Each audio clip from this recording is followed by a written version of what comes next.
नमस्कार दोस्तों, आज हम देखने जा रहे हैं भारतीय न्याय संहिता 2023 जो बीएनएस 2023 है। यह 1 जुलाई 2024 को लागू हुई थी। यह जो वीडियो है आपके लिए अति महत्वपूर्ण साबित होगी, क्योंकि इसमें आपके 50% जो क्वेश्चन हैं वो हल होंगे। आप आगे देखेंगे 50% आप क्वेश्चन हल कर सकोगे। वह किसी प्रकार से लॉ संबंधी टेस्ट हो जिसमें आपकी बीएनएस पूछी जाती है, उसके आप 50% क्वेश्चन हल कर सकते हो एकमात्र वीडियो देखकर। तो देखते हैं, इस वीडियो को आपको ध्यान से पढ़ना है, 1 बार, 2 बार और 3 बार। पढ़ते समय आप पेन और कॉपी लेकर बैठेंगे और लिखते भी रहेंगे। इससे आपको अच्छी तरह से याद हो जाएगा। यह रही आपकी मोस्ट वीडियो, जिसमें अध्याय, धाराएं और किस अध्याय में क्या दिया गया है इसके बारे में बताया गया है। ऐसी ही वीडियो प्राप्त करने के लिए आप हमारे चैनल को सब्सक्राइब कर लीजिए, जिससे सबसे पहले आप तक जानकारी पहुंच सके। भारतीय न्याय संहिता 2023 बीएनएस 2023 आपकी आईपीसी के स्थान पर नई आई है। यह 1 जुलाई 2024 को लागू हुई थी। 23 में इसका बिल आया था, इसीलिए इसका नाम 23 है, लेकिन लागू 1 जुलाई 2024 को हुई थी। इसमें जो धाराएं हैं, टोटल धाराएं 358 धाराएं हैं। इसमें जो अध्याय हैं, अध्याय इसमें 20 अध्याय दिए गए हैं, और इसका जो क्रमांक है वह 45वें नंबर का इसका क्रमांक है, और यह आईपीसी के स्थान पर पीएनएस लागू हुई है। तो देखते हैं वीडियो को। अध्याय 1। अध्याय 1 किस किस धाराओं में विभक्त है? 1 से लेके 3 धाराओं में विभक्त है। अध्याय पहला 1 से लेके 3 धाराओं में विभक्त है। इसमें दिया गया है प्रारंभिक, सभी में प्रारंभिक दिया जाता है। नेक्स्ट देखते हैं हम अध्याय 2। अध्याय 2 आपका 3 से 13 धाराओं में विभक्त है। दंडों के विषय में, दंडों के विषय में अध्याय 2 में दिया गया है। 4 से लेके 13 धाराओं में यह विभक्त है। जो आपका अध्याय 2 से क्वेश्चन आएगा, जो आपका दंड है उससे संबंधित यदि किसी प्रकार का क्वेश्चन आता है, तो आप इतना समझ जाएंगे कि धारा 4 से लेकर 13 धाराओं के बीच में ही आंसर आना चाहिए। नेक्स्ट देखते हैं अध्याय 3 को। यह 14 से लेकर 44 धाराओं में विभक्त है। अध्याय 3 14 से लेकर 44 धाराओं में विभक्त है। इसमें साधारण अपवाद दिए गए हैं, प्राइवेट प्रतिरक्षा के अधिकारों के विषय में दिए गए हैं। साधारण अपवाद अध्याय 3 में दिया गया है। इसका एक पार्ट है प्राइवेट प्रतिरक्षा के अधिकारों के विषय में। तो यदि प्राइवेट प्रतिरक्षा से प्रश्न आता है, साधारण अपवाद से संबंधित प्रश्न आता है, तो आप समझ जाएंगे कि धारा 14 से लेकर 44 के बीच में आपका आंसर आएगा, और यह अध्याय 3 है। बस आपको इतना ही याद रखना है, कौन सा अध्याय है, कितनी धाराओं में विभक्त है और इसमें क्या क्या दिया गया है। इसी से आपके किसी भी लॉ संबंध प्रश्न है उसमें 50% अंक आपके हल हो जाएंगे। जो 50% क्वेश्चन हैं वह आपके सॉल्व हो जाएंगे। देखते हैं अध्याय 4 को। अध्याय 4 आपका 45 से लेके 62 धाराओं में विभक्त है। अध्याय 4 45 से लेके 62 धाराओं में विभक्त है। इस दुष्प्रेरण, आपराधिक षड्यंत्र और प्रयत्न के विषय में धारा 44 से लेके 62 धाराओं में विभक्त है। इसी में क्या क्या पार्ट हैं आपके? दुष्प्रेरण के विषय में, आपराधिक षड्यंत्र के विषय में और प्रयत्न के विषय में। यदि दुष्प्रेरण के बारे में क्वेश्चन पूछा जाता है, या आपराधिक षड्यंत्र के बारे में क्वेश्चन पूछा जाता है, या प्रयत्न के बारे में क्वेश्चन पूछा जाता है, तो आप समझ जाएंगे कि धारा 45 से लेके 62 के बीच में इसका आंसर दिया जाएगा। इसी के बीच में इसके पार्ट हैं, दुष्प्रेरण के विषय में, आपराधिक षड्यंत्र के विषय में और प्रयत्न के विषय में। जो अगली वीडियो आएगी हम उसमें दुष्प्रेरण के विषय में भी धाराएं बताएंगे, आपराधिक षड्यंत्र के विषय में और प्रयत्न के विषय में। यह भी तो देखते हैं अध्याय 5 को। अध्याय 5 आपका धारा 63 से लेकर 99 धाराओं में विभक्त है। जो आपकी धारा 63 से 99 धारा है वह अध्याय 5 है। अध्याय 5 में क्या दिया गया है? महिला और बालक के विरुद्ध अपराधों के विषय में। महिला और बालक के विरुद्ध अपराधों के विषय में किसी प्रकार का क्वेश्चन आता है, तो उसका आंसर 63 से लेकर 99 धारा के बीच में आएगा। इसी के जो पार्ट हैं इसमें दिया गया है लैंगिक अपराधों के विषय में, महिलाओं के विरुद्ध आपराधिक बल और हमले के विषय में, विवाह से संबंधित अपराधों के विषय में, गर्भपात आदि कार्य के विषय में, बालक के विरुद्ध अपराधों के विषय में दिया गया है। तो महिला और बालकों के विरुद्ध लैंगिक अपराध भी आएगा इसके, महिलाओं के विरुद्ध आपराधिक बल हमले भी आएंगे, विवाह संबंधी अपराध भी आएंगे, गर्भपात संबंधी अपराध आएंगे और बालकों के विरुद्ध भी अपराध आएंगे। तो यह सभी कहाँ दिए गए हैं?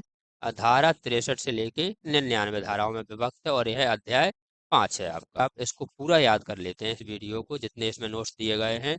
तो हम बार बार कह रहे हैं कि आपके 50% क्वेश्चन के आंसर आपको आ जाएंगे।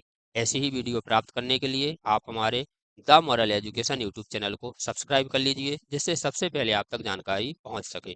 देखते हैं अध्याय 6। अध्याय 6 में धारा 100 से लेकर 146 धाराओं में विभक्त है। 100 से धारा 146 जो धाराएं हैं वह अध्याय 6 में है। अध्याय 6 में क्या दिया गया है?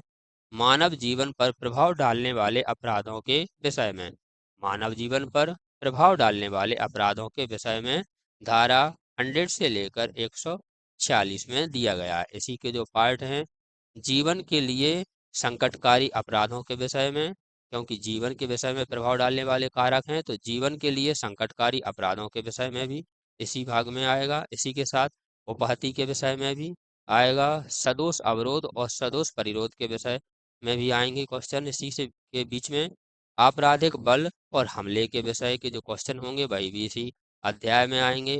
व्यपहरण, अपहरण और दास्विक और बलात्श्रम के विषय में जो क्वेश्चन आएंगे वह भी आपके अध्याय 6 से संबंधित होंगे, जो धारा 100 से 146 धाराओं में विभक्त होंगे। तो आप लगा सकते हैं कि 100 से लेके 146 के बीच में इसका आंसर आएगा।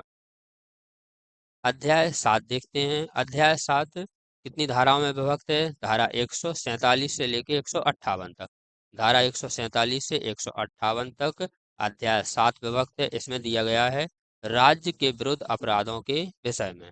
राज्य के विरुद्ध अपराधों के विषय में यदि किसी प्रकार का आपका क्वेश्चन आता है किसी पेपर में, तो आप आंसर में 146 147 से लेकर 158 धाराओं के बीच में आंसर देंगे।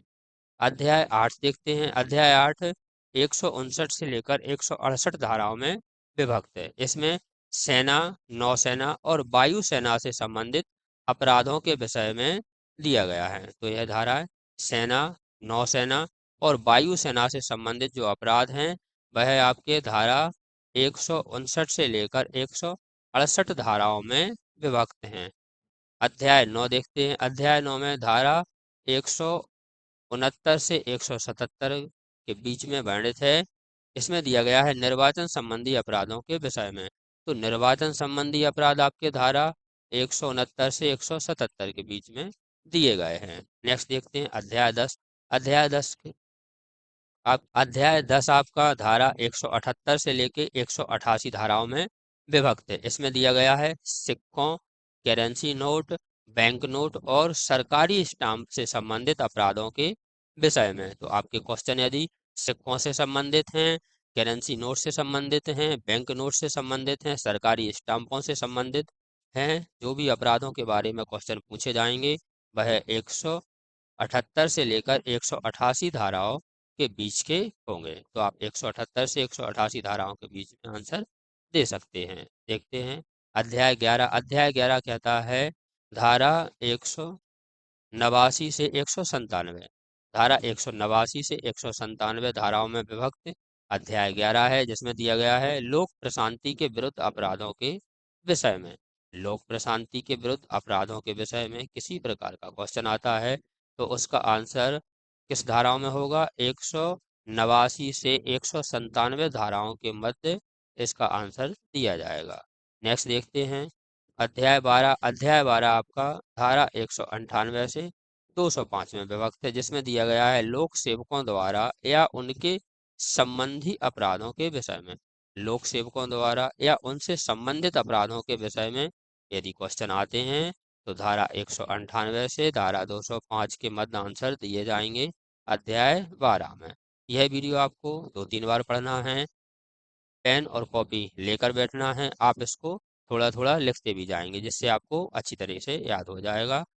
अध्याय 13 देखते हैं। अध्याय 13 में दिया गया है धारा 206 से 226 के बीच में अध्याय 13 विभक्त है, जिसमें दिया गया है लोक सेवकों के विधिपूर्ण प्राधिकार के अवमान्य के विषय में। लोक सेवकों के विधिपूर्ण प्राधिकार के अवमान्य के विषय में यदि क्वेश्चन आता है तो आपका आंसर 206 से 226 धाराओं के बीच में दिया जाएगा, जो आपका अध्याय 13 है। अध्याय 14 देखते हैं। अध्याय 14 आपका धारा 227 से 269 के बीच में विभक्त है। इसमें मिथ्या साक्ष्य और लोक न्याय के विरुद्ध अपराधों के विषय में जानकारी दी गई है। मिथ्या साक्ष्य या लोक न्याय के विरुद्ध अपराधों के विषय में किसी भी प्रकार का क्वेश्चन आने पर आप 227 से लेकर 269 धाराओं में आपका आंसर दिया जाएगा। नेक्स्ट देखते हैं अध्याय 15। अध्याय 15 270 धारा से 270 धारा से 297 धाराओं में विभक्त अध्याय 15 है, जिसमें दिया गया है लोक स्वास्थ्य, क्षेम, सुविधा, श्रेष्ठता और सदाचार पर प्रभाव डालने वाले कारकों के बारे में। तो लोक स्वास्थ्य से संबंधित क्वेश्चन आता है, या क्षेम से, या सुविधा से, या श्रेष्ठता से, या सदाचार से संबंधित।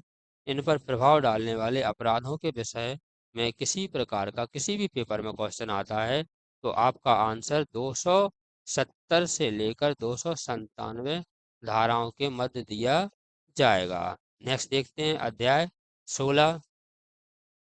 अध्याय 16 धारा 298 से 302 में विभक्त है, जिसमें दिया गया है धर्म से संबंधी अपराधों के विषय में।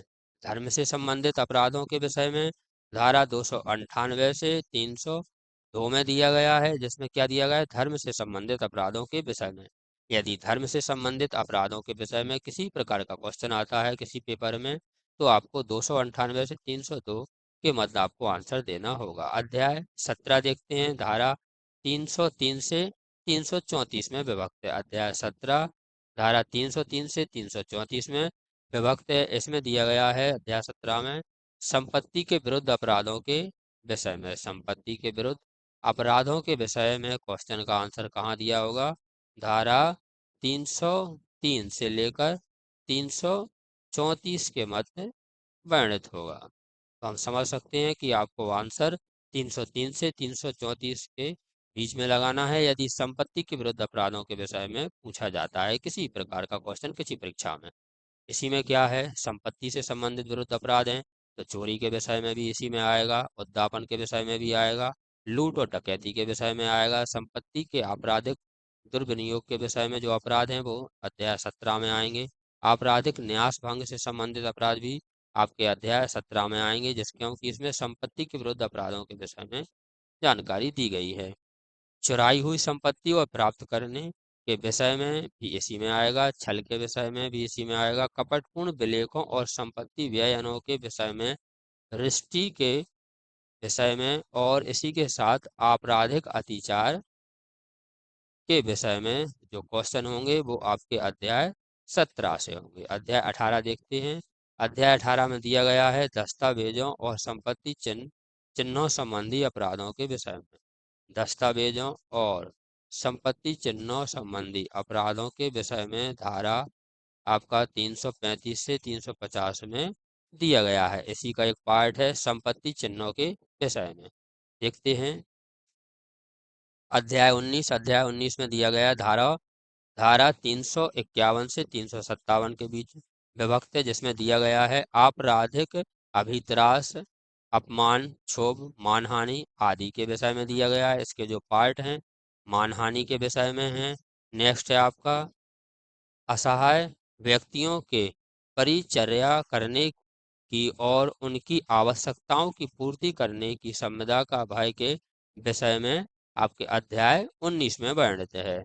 अध्याय 20 देखते हैं। अध्याय 20 में दिया गया है एक धारा दी गई है 358 और इसमें निरसन और व्यावृत्ति के विषय में दिया गया है। यह रही आपकी मोस्ट वीडियो, जिसमें अध्याय, धाराएं और किस अध्याय में क्या दिया गया है इसके बारे में बताया गया है। ऐसी ही वीडियो प्राप्त करने के लिए आप हमारे चैनल को सब्सक्राइब कर लीजिए, जिससे सबसे पहले आप तक जानकारी पहुंच सके। वीडियो अच्छी लगी हो तो लाइक शेयर कमेंट करना। वीडियो देखने के लिए थैंक यू।